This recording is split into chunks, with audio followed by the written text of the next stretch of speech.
Dear dalaga kong anak, hayaan mong basahin muna itong liham ko para sa'yo. Ayoko lang dumating ang panahon na mainggit ka sa iba mong mga kaibigan.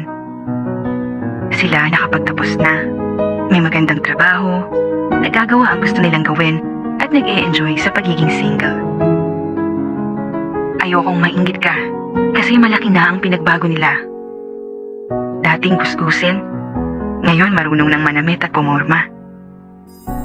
Ayoko lang din na makita kang puno ng pagsisisi dahil nasa bahay ka lang at nag-aalaga ng iyong mga anak. Wala kang magawa dahil wala kang pera. May mga bagay na gusto kang bilhin para sa sarili mo pero hindi mo mabili dahil wala naman kasing sahod ang pagiging housewife. Ayokong makita ka na hindi ka man lang makapag-ayos sa sarili mo sa dami ng gawaing bahay. Idagdag mo pa ang pagiging irresponsable ng iyong asawa na hindi ka man lang bigyan ng halaga pati mga anak mo. Marami dyan, pagkatapos makuha ang gusto, bigla-biglang magbabago. Dating matino, biglang magloloko.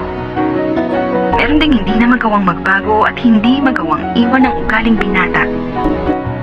Hayaan mong payuhan kita kung ano ang tama at mali. Anak, magtiwala ka sa amin dahil hindi ka namin ipapahamak. Lahat ng bagay, may perfect timing ang Diyos, kaya huwag kang magmamadali. Hanggat maaari sana, mag-aral ka munang mabuti. Magtrabaho at mag-ipon ng pera para sa kinabukasan mo. Kapag handa ka na emotionally at financially, kapag matured ka na, kapag marunong ka ng pumilatis ng lalaki, kapag alam mo na ang nag-aalay ng totoong pagmamahal, kapag alam mo na ang iyong halaga bilang isang babae, at kapag alam mo na siya na ang sagot sa panalangin mo, magiging panatag na kami ng iyong ama.